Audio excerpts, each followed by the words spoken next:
오늘 하나님의 말씀은 창세기 39장 1절부터 3절, 마지막 23절, 그리고 50장 20절의 말씀입니다. 우리 다 함께 합독하도록 하겠습니다.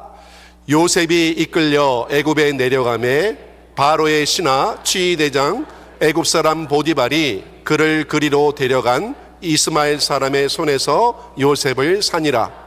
여호와께서 요셉과 함께 하심으로 그가 형통한 자가 되어 그의 주인 애굽 사람의 집에 있으니 그의 주인이 여호와께서 그와 함께 하심을 보며 또 여호와께서 그의 범사에 형통하게 하심을 보았더라.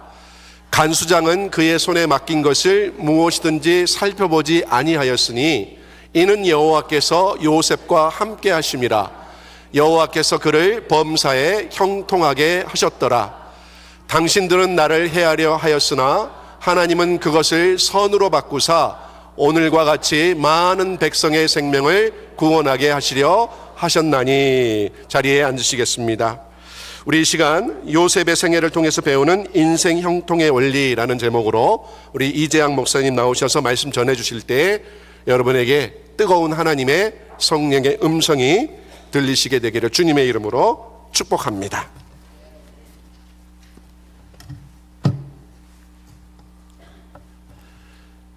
이 자리에 있으니까 감회가 새롭습니다. 제가 처음 이 자리에 쓴 것은 91년 9월이었습니다. 그리고 여러 번 더 이 자리에 섰었는데 오래간만에 오니까 리모델링을 해서 훨씬 더 아주 좋아 보입니다. 종종 이렇게 청빙 중에 있는 교회 가서 설교를 하면 청빙 후보 중에 한 명이라고 생각을 하시는데 저는 여러분의 선교 목사님보다도 일찍 태어난 사람입니다. 제 미주에 제 사역이 있어서 잠깐 들리면서 이 자리에 서게 됐습니다. 여러분이 생각하시는 이런 청빙 과정보다도 조금 더 오래 걸리고 지연되는 것을 여러분이 지금 느끼시고 있습니다. 그게 우리의 인생입니다. 우리가 인생에 많은 계획을 세워도 그 계획대로 잘 되지 않고 어떨 땐 계획 세운 것보다 또 오래 걸리기도 하고 그 계획이 무산되기도 합니다. 뭐 학교 문제나 출산 또는 뭐 비즈니스, 사업의 기반을 세우는 일, 결혼 이런 것들이 상황과 환경에 따라서 더 오래 걸리고 또 막히기도 합니다. 저는 20살이 되던 해에 미국으로 이민을 왔습니다. 제 꿈은 어머니로부터 아버지로부터 멀리 떨어져서 기숙사에 들어가서 공부를 하는 것이 제 꿈이었습니다. 근데 아버님이 46살이라는 젊은 나이에 간암으로 돌아가셔서 저는 기숙사가 아니라 공장으로 들어가서 공장 생활을 하면서 대학 공부를 했습니다. 그래서 제 대학과 대학원 마치는데 14년이 걸렸습니다. 그리고 결혼을 해서 아이도 7년 만에 낳았습니다. 여러분의 선교 목사님 피러가 초등학교 들어갈 때 저희는 첫 아이를 낳았습니다. 그러니까 그것도 계획대로 되지 않았습니다. 인생의 모든 것이 다 지연되었고 제가 계획대로 제가 세운 계획대로 살질 못했습니다. 근데 그것이 인생인 것 같습니다. 우리의 인생이 이렇게 녹록지 않습니다. 이 녹록지 않은 인생 어떻게 형통한 삶을 살 수 있을까? 오늘 거기에 대해서 말씀을 나누고자 합니다. 성경에 인간적인 눈으로 봤을 때 정말 되는 일이 하나도 없는 아주 어려운 환경에 처한 그런 사람이 있었습니다. 일마다 지연되고 꼬이는 일이 많았습니다. 그런데 그는 인생에서 형통한 사람이었습니다. 그로부터 형통의 원리를 배우고자 합니다. 그의 이름은 요셉입니다. 먼저 요셉의 환경부터 보겠습니다. 요셉의 환경을 보면 요셉은 집안이 복잡했습니다. 야곱의 11번째 아들로 태어났습니다. 아버지가 90세에 요셉을 낳았습니다. 요셉이 아버지의 얼굴을 인식했을 때 요셉은 완전 할아버지였습니다. 거기다가 엄마가 4명이었습니다. 라헬, 레아, 비라 실바가 있었습니다. 여러분이 연속곡을 보실 때 무슨 불륜 연속곡이라 하더라도 4명이나 엄마가 있지는 않습니다. 우리 집 복잡해요. 그래도 엄마가 4명이냐? 그런 집은 없습니다. 제가 얼마 전에 한갑을 맞은 제 후배를 이렇게 결혼 주례를 했습니다. 재혼입니다. 둘 다 이렇게 배우자를 일찍 잃고 둘이 이렇게 혼자 외롭게 살아가다가 이렇게 제가 이제 주례를 했는데 그 집 아들을 오래전부터 알았습니다. 근데 그 아들이 저한테 와서 그래요. 저희 어머니는 돌아가셨죠. 지금 새엄마죠. 제 형제가 있죠. 또 저희 새엄마의 또 형제들이 있죠. 목사님 인생이 왜 이렇게 복잡해요? 하고 이렇게 그런 질문을 했습니다. 그런데 이 요셉을 보세요. 그 친엄마 라헬은 동생 베냐민 낳고서 죽었습니다. 10명의 형이 있었어요. 1명의 누나가 있었어요. 1명의 동생이 있었어요. 아주 집안이 복잡했습니다. 그뿐 아니라 형들에게 배척을 받았어요. 창세기 37장 4절에 보면은 그의 형들이 아버지가 형들보다 그를 더 사랑함을 보고 그를 미워하여 그에게 편안하게 말할 수 없었더라 그랬습니다. 또 37장 20절 보면은 자, 그를 죽여 한 구덩이에 던지고 우리가 말하기를 악한 짐승이 그를 잡아먹었다 하자. 그의 꿈이 어떻게 되는지를 우리가 볼 것이니라 하는지라. 형들이 요셉을 시기해서 요셉을 팔게 됩니다. 이스마엘 상인들에게 은 20냥에 팔아서 요셉은 애굽으로 끌려가게 됩니다. 총애받던 아들이 노예로 전락한 것입니다. 또 일터에서 유혹을 받고 억울함을 당하게 됩니다. 보디발이라는 애굽의 왕 바로의 경호실장의 집에서 일을 했는데 사모님이 끊임없이 유혹을 했습니다. 창세기 39장 7절을 보면 그 후에 그의 주인의 아내가 요셉에게 눈짓하다가 동침하기를 청하니, 요셉에게 계속 동침하기를 청했지만 요셉은 듣지 않았습니다. 듣지도 않았고 함께 있지도 않았어요. 그러니까 이 여인이 거부를 당하니까 너무 자존심이 상했습니다.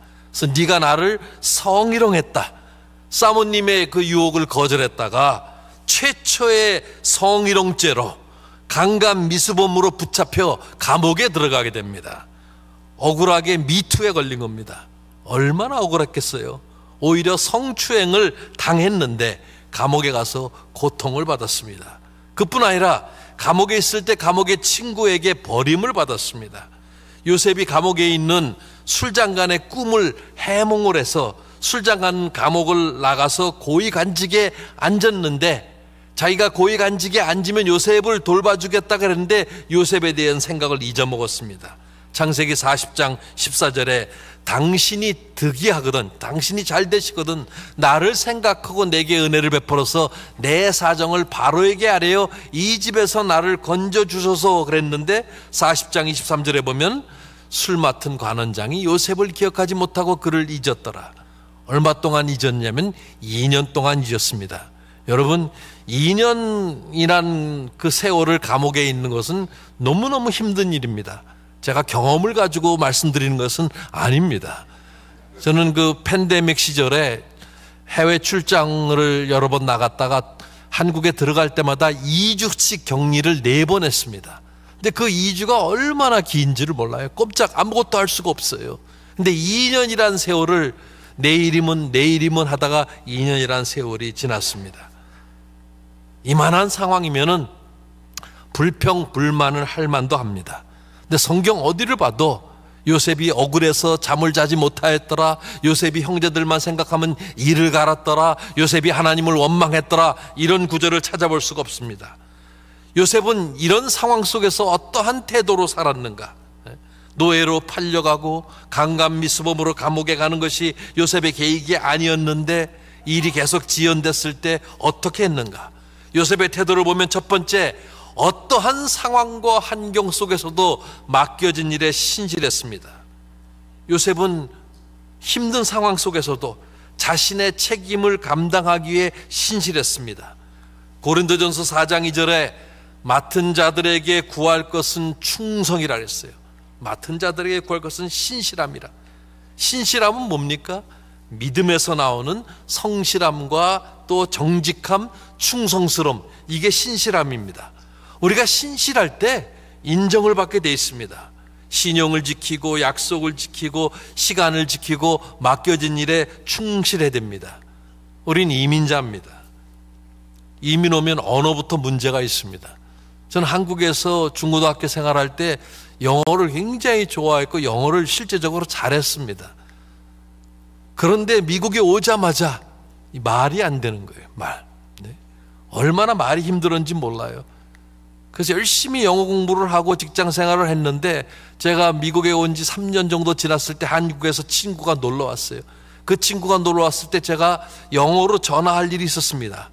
그래서 Hi, this is Che 하면서 영어로 얘기하다가 No. 오케이, bye 그랬더니 제 친구 하나 말이 무슨 영어가 그러냐. 그래서 야, 그거면 다 돼. 다 이해했어. 영어가 쉽지 않습니다. 우리가 할 수 있는 건 말도 잘 안 통하니까 성실해야 돼요. 신실해야지만 됩니다.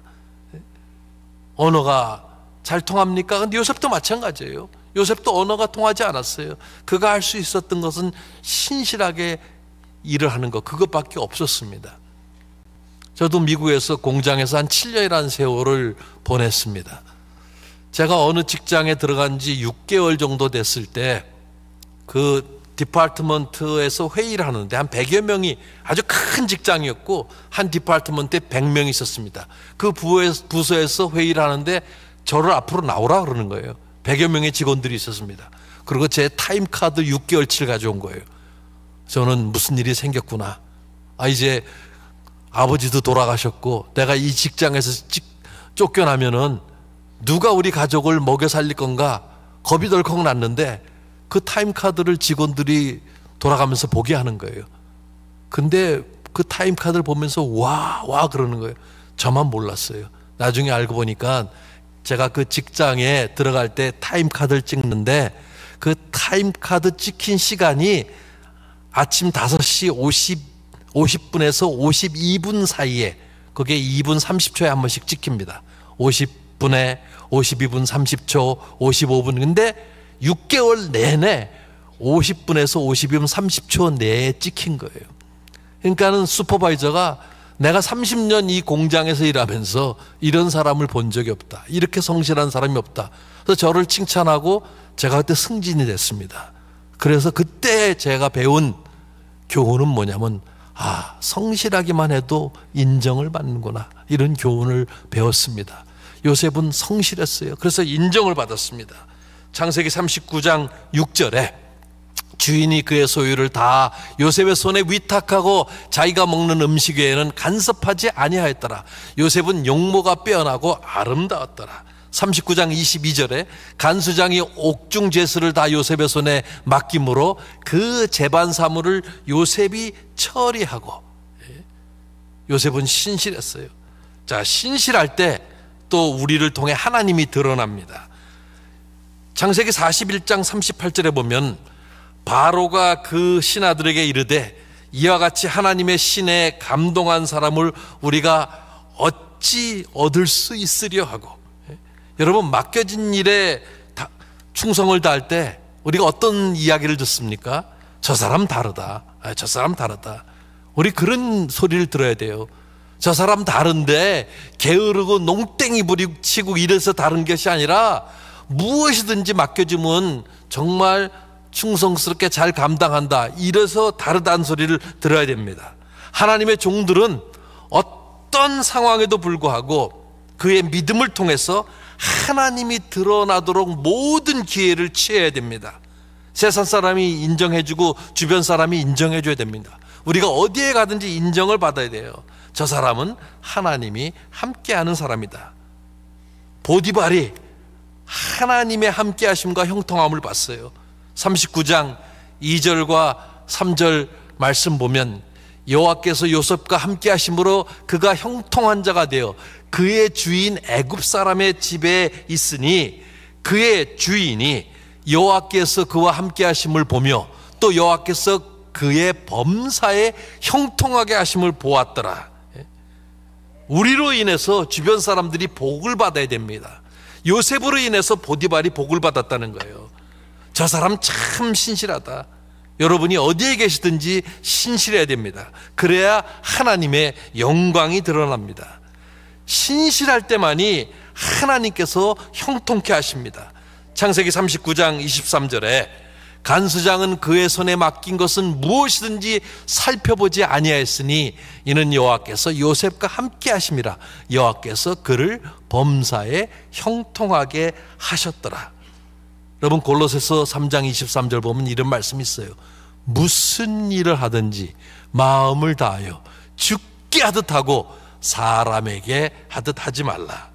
어떠한 상황과 환경 속에서도 하나님이 요구하시는 것은 신실함입니다. 재택근무를 하든지 회사에 나와서 근무를 하든지 집안에서 일을 하든지 근무 환경이 좋든 나쁘든 지금의 상황이 불만족스럽게 느껴지더라도 주어진 환경에서 맡겨진 일에 신실해야 됩니다. 그러면 하나님께서 결국 형통케 하십니다.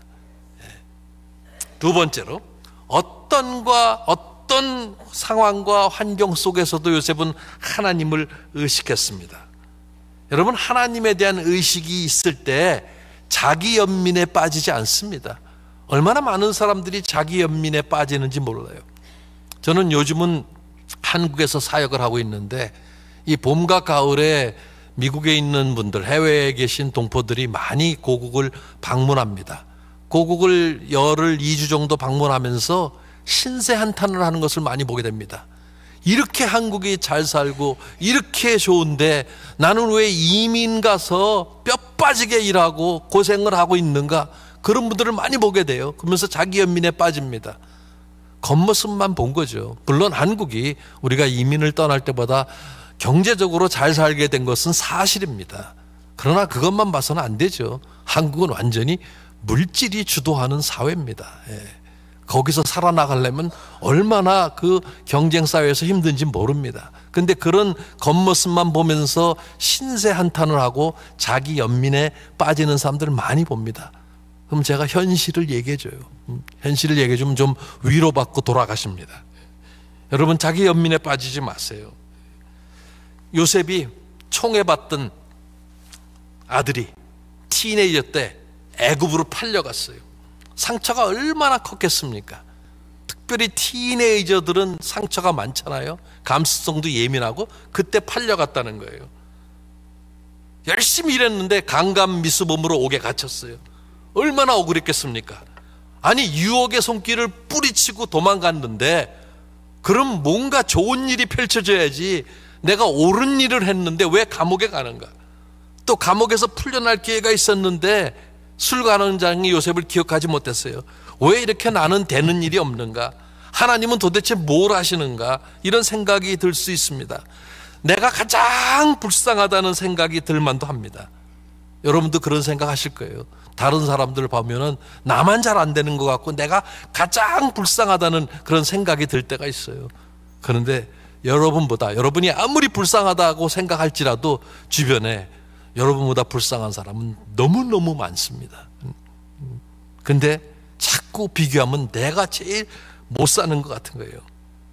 요셉은 이런 상황 속에서 자기 연민에 빠지지 않았습니다. 아무리 참담한 그러한 환경이라도 하나님을 의식했습니다.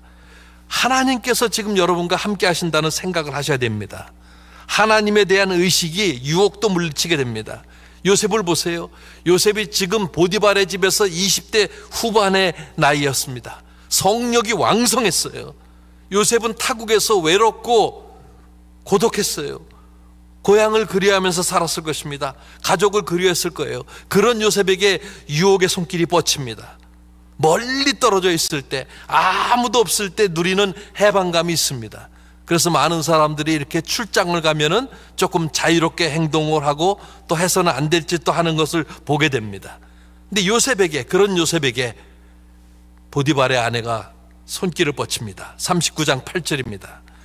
요셉이 거절하며 자기 주인의 처에게 이르되 나의 주인이 가중재반 소유를 간섭지 아니하고 다 내 손에 위임하였으니 이 집에는 나보다 큰 이가 없으며 주인이 아무것도 내게 금하지 아니하였어도 금한 것은 당신뿐이니 당신은 그의 아내임이라. 그런즉 내가 어찌 이 큰 악을 행하여 하나님께 죄를 지으리까. 39장 10절에 보면 여인이 날마다 요셉에게 청하였으나 요셉이 듣지 아니하여 동침하지 아니할 뿐더러 함께 있지도 아니하리라. 여러분, 이 보디발의 아내가 사모님이 날마다 요청했다 그랬어요. 그러면 이렇게 대답할 만도 합니다. 사모님, 제가 좀 기도해보고 예? 그렇게 얘기하지도 않았어요. 생각할 여유를 달라고 하지도 않았어요. 즉각적으로 거절했어요. 즉각적으로. 어떻게? 내가 어찌 이 큰 악을 행하여 하나님께 죄를 지으리까. 그 여인이 끊임없이 유혹하고 붙잡았을 때 요셉은 도망갔어요. 이것이 피함의 원리입니다. 피하지 않으면 피 본다. 따라하세요. 피하지 않으면 피 본다. 예. 피할 때 피해야 돼요. 예. 요셉의 주인 보디발의 위치는 청와대 경호실장이라고 말씀드렸어요. 경호실장의 부인이 집요하게 유혹을 하면 둘 중에 하나예요. 둘 중에 하나인데 생각을 어떻게 하냐 달렸어요. 안 걸리면 사모님으로부터 총애를 받고 탄탄대로를 걷는 거고, 걸리면 죽는 것입니다. 근데 아무도 보지 않는 상황이에요. 천재일우의 기회라고 생각할 수 있어요. 눈 한 번만 딱 감으면 그런 생각할 수 있어요. 근데 거기서 나가서 더 생각해야 될 것은 눈 한 번 딱 감았다가 다시는 눈을 못 뜰 수도 있다는 거예요. 아무도 모른다고 생각하는 사람들이 많아요. 보는 사람이 없다. 하나님은 보신다는 거예요. 내가 이렇게 고생했는데, 보디발에게 인정받았는데 사모님께도 인정받으면 양날개를 다는 게 아니냐라고 생각할 수도 있습니다. 여러분, 그런 이야기 종종 안 들어요? 당신 예수 믿는 거 아는데 왜 이렇게 융통성이 없느냐. 그렇잖아요. 남이 하면 불법이고 내가 하면 융통성이고, 내로남불이란 말도 있잖아요. 그런데 여러분 그거 아세요? 다 잡힙니다. 누군가는 보고 있어요. 누군가는 여러분을 보고 있다는 생각을 하셔야 돼요. 제가 얼마 전에 LA에서 한국으로 13시간 이렇게 비행기를 타고 인천공항에 도착했습니다. 도착해서 이제 자리에서 일어났는데 제 바로 뒷자리에 앉은 분이 목사님 안녕하세요. 저 아무개 교회 집사입니다. 그러는데 그 말을 듣는 순간 반가운 게 아니라 화가 나는 거예요. 왜? 13시간 동안 제 뒤통수를 바라보고 앉아 있었잖아요. 13시간 전에 저한테 이야기해 줬으면 좋았을 것을, 그렇다고 13시간 동안에 제가 뭐 흠잡힐 만한 행동을 한 건 아니지만 이 사람은 다 보고 있었잖아요. 지금 잔다, 이쪽으로 틀었다, 다. 화가 나더라고요. 여러분, 누군가는 보고 있다는 거예요. 그런데 사람이 아니더라도 하나님은 알고 계시고 보고 계신다는 거예요. 하나님의 존재에 대한 자각은 우리들로 하여금 유혹도 물리치게 합니다. 어떠한 상황 속에서든지 하나님을 의식하기 바랍니다. 그렇지 않으면 형통이 아니라 불통과 고통을 당하게 됩니다. 세 번째, 어떠한 상황과 환경 속에서도 하나님의 주권을 믿었습니다. 요셉은 항상 하나님의 주권에 대한 이해가 있었어요. 삶의 중심에 하나님의 주권이 자리 잡고 있었어요. 하나님이 통치하신다. 모든 것이 하나님의 손에 있다. 이게 주권입니다. 여러분의 인생이 하나님의 손에 있다는 것을 믿으십니까? 창세기 45장 7절과 8절 말씀 보면 요셉이 이렇게 얘기합니다. 형제들에게 하나님이 큰 구원으로 당신들의 생명을 보존하고 당신들의 후손을 세상에 두시려고 나를 당신들보다 먼저 보내셨나니 그런즉 나를 이리로 보낸 이는 당신들이 아니요 하나님이시라. 하나님이 나를 바로에게 아버지로 삼으시고 그 온 집의 주로 삼으시며 애굽 온 땅의 통치자로 삼으셨나이다. 자, 요셉이 요셉 형들에게 왜 이야기를 합니까? 요셉의 형들은 요셉에게 어떤 짓을 했습니까? 팔았잖아요. 요셉은 지금 굉장히 높은 위치에 있어요. 그러니까 죽을 목숨이다라고 생각하는데 요셉은 그렇게 얘기하지 않는 거예요. 나를 이곳으로 보낸 사람은 하나님이라는 거예요. 당신들이 아니라 하나님이라는 거죠. 모든 걸 하나님이 하셨다는 거예요. 바로 앞에서 요셉이 꿈을 해석할 때도 바로가 굉장히 정말 요셉의 꿈의 해석에 감동을 했는데요. 요셉은 뭐라 그러냐면 내가 아니라 하나님이 그랬어요. 요셉이 자기의 아들들을 야곱에게 보여줄 때 하나님이 내게 주신 아들들이라고 했어요. 요셉이 이제 죽을 때 형제들에게 얘기할 때도 하나님이 당신들을 돌보신다 그랬어요. 내 돈이 아니라, 내 권력이 아니라, 내 지위가 아니라 하나님이.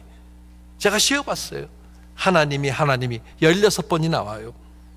하나님의 주권. 그러니까 요셉의 삶의 주원은 하나님입니다.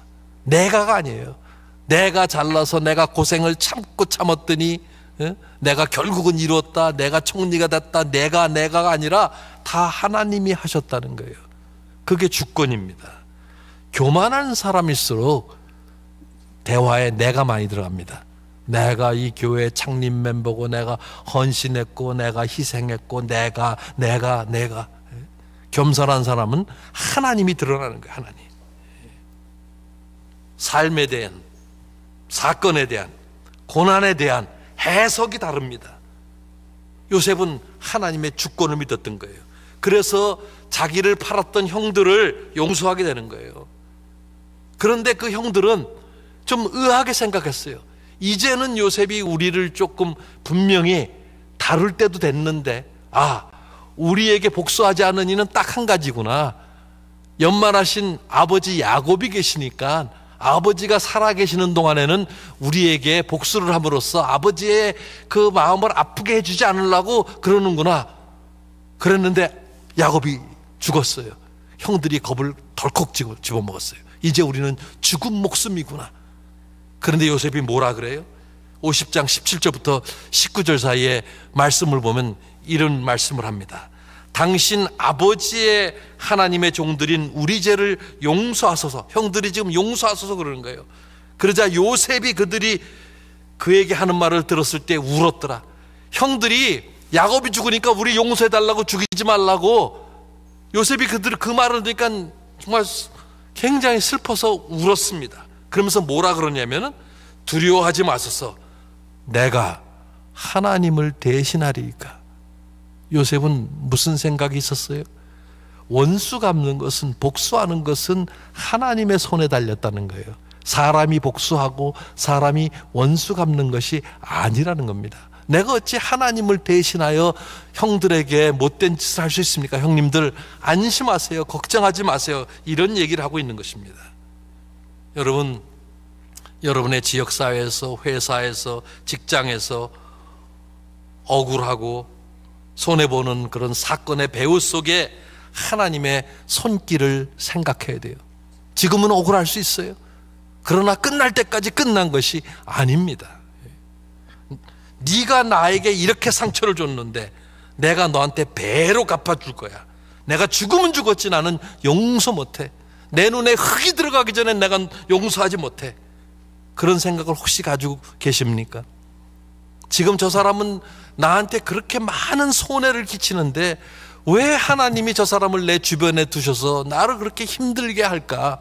제가 이런 얘기를 하면 배우자를 쳐다보는 분들이 있어요. 예. 여러분에게 어떤 손해를 주는 사람이라 할지라도 그분을 여러분 옆에 두셨다면 하나님의 뜻이 있어서 그런 거예요. 모든 것이 하나님의 손에 달렸다는 생각, 하나님의 주권에 있다는 생각, 이 생각을 하지 않으면 괴롭습니다. 원망과 쓴뿌리만 생깁니다. 지금 당장은 이해가 되지 않지만 무슨 뜻이 계시겠지, 알아서 하시겠지, 이 생각을 가져야 돼요. 하나님의 주권에 대한 이해는 고통의 목적을 깨닫게 합니다. 고통 가운데 있습니까? 하나님의 뜻을 생각하세요. 하나님의 뜻. 우리가 이해할 수 없는 하나님의 뜻이 있습니다. 창세기 50장 20절에 요셉이 형들에게 이런 얘기를 합니다. 당신들은 나를 해하려 했으나 하나님은 그것을 선으로 바꾸사 오늘과 같이 많은 백성의 생명을 구원하게 하시려 하셨나니. 여러분, 요셉이 애굽으로 팔려올 때 17살이었고 요셉이 형들에게 이 말을 할 때 57살입니다. 40년이란 세월이 흘렸어요. 자, 왜 애굽 땅에 노예로 팔려와서 40년이란 세월을 지낼 때 얼마나 고통스럽겠어요. 종살이도 했고 감옥에도 가고 그가 애굽이란 나라의 총리가 되기까지 얼마나 많은 모함과 간섭이 있었겠어요. 여러분도 잘 아시지만 대한민국이란 나라에서도 총리가 될 때 그 인준이 쉽지 않습니다. 청문회 거칩니다. 한 번에 되는 사람이 없어요. 이제 곧 또 새로운 총리를 뽑을 텐데 아마 안 될 것 같아요. 왜냐하면 지금 야당이 훨씬 180석 이상 넘잖아요. 그러면 이제 사실 이 정부에서 총리를 세우는 일, 비서실장 세우는 일 엄청난 반대에 부딪힐 거예요. 여지껏 그랬고요. 지난 수십 년 동안 계속해서 이렇게 반대에 부딪혀 왔습니다. 그런데 외국입니다. 애굽 사람이 볼 때 이스라엘 완전 외국인이에요. 이방인이 와서 총리가 돼? 쉬운 일이 아닙니다. 얼마나 많은 그 고통이 있었겠어요. 근데 하나님의 주권을 생각하면서 견뎠고 이제 나이 57세 돼서 자기의 형들을 진심으로 용서하는 그 모습을 지금 우리 50장 20절에서 본 것입니다.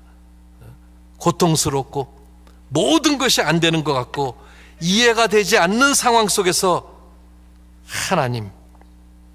하나님은 알고 계시고 내 모든 형편을 알고 계시고 모든 것이 그분의 손 안에 있다는 것을 신뢰해야 됩니다. 우리의 인생이 아직 끝나지 않았어요. 다른 사람은 다 잘 되고 내가 안 될 때라도 하나님의 주권을 생각하지 않으면 괴롭습니다. 모든 것이 하나님의 손에 달렸다는 것을 생각을 해야 돼요. 삶의 모든 고통 가운데서 하나님의 주권을 인식하시기 바랍니다. 저희 둘째가 31살입니다. 이 아이는 14살 때 학교에서 공부를 제일 잘했고 또 하버드, 아이비리그 간다고 선생들이 장담을 했어요. 저희도 그렇게 믿었고요. 워낙 애가 지 애비를 닮아서 똑똑하고 뭐 그러니까는 저도 그렇게 믿었고요. 그런데 이 아이가 이제 고등학교 2학년 때부터 불면증에 우울증에 이래서 공부를 거의 못했어요.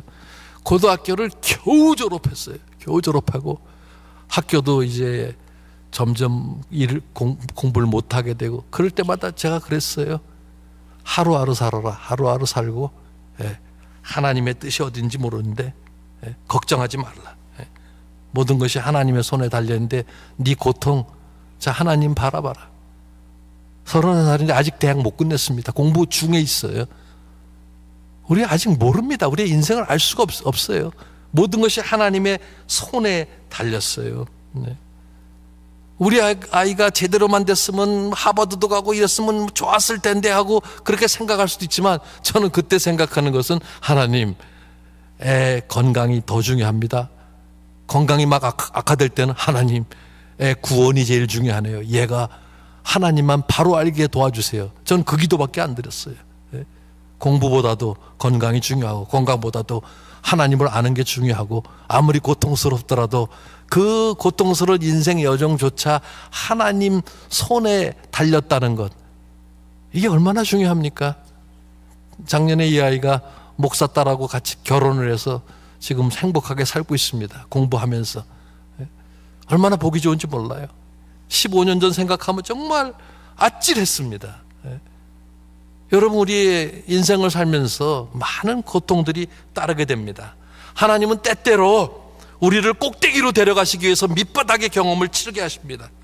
우리가 치러야 할 대가를 치르게 하시고 우리가 배워야 할 교훈을 반드시 배우게 하십니다. 그게 우리의 계획에 없을지라도 우리는 상황과 환경을 다스릴 수가 없어요. 3년 동안 팬데믹이 230개국을 컨트롤했어요. 우리가 상황과 환경을 다스릴 수 없는데 그러면은 원망하고 불평하고 주저앉아 있어야 되는가? 고통이 있고 내 생각대로 내 계획과 다를지라도 그분의 주권을 신뢰하시기 바랍니다. 하나님은 우리를 위해 가장 좋은 계획을 가지고 계십니다. 여러분이 이민 오실 때 지금 이 자리에 올 네이션 교회에 여기서 예배 드릴 거라고 생각하셨어요? 그런 계획을 가진 분들 한 분도 안 계십니다. 하나님의 계획대로 여러분 지금 가시고 계신 거예요. 하나님은 우리를 위해 가장 좋은 계획을 가지고 계시고 요셉을 형통케 하신 하나님께서 우리의 삶도 형통케 하실 것입니다.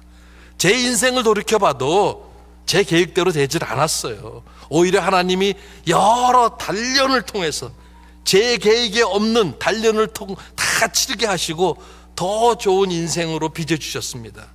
하나님이 원하시는 형통한 삶으로 인도하시는 것을 지금 보게 됩니다. 어떤 상황과 환경에 있습니까? 어떠한 상황 속에서도 신실하고 어떠한 상황 속에서도 하나님을 의식하며 어떠한 상황 속에서도 그분의 주권을 믿으면 그분이 반드시 형통케 하십니다. 이런 은혜가 여러분 모두에게 임하시기를 바랍니다.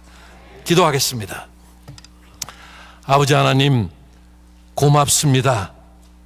우리가 이 자리에 앉아서 하나님께 예배를 드릴 수 있다는 것이 얼마나 큰 은혜이며 특권인지 모릅니다. 지금까지 살면서 죽을 것만 같았던 위기가 여러 번 있었지만 지금까지 먹이시고 입히시고 이 자리에서 숨 쉬면서 예배 드릴 수 있는 것이 얼마나 감사한지 모릅니다. 지금 비록 어렵고 힘든 그런 상황에 있을지라도 우리의 삶을 인도하시는 하나님을 바라보면서 맡겨진 상황 속에서 최선을 다하고 항상 하나님을 의식하고 하나님의 주권을 믿는 믿음으로 말미암아 결국은 하나님이 형통케 하신다는 사실을 믿고 인내하는 우리 모든 성도님들 할 수 있도록 은혜를 더하여 주시옵소서. 예수님의 이름으로 기도드립니다. 아멘. 우리 다 함께 일어나셔서 마지막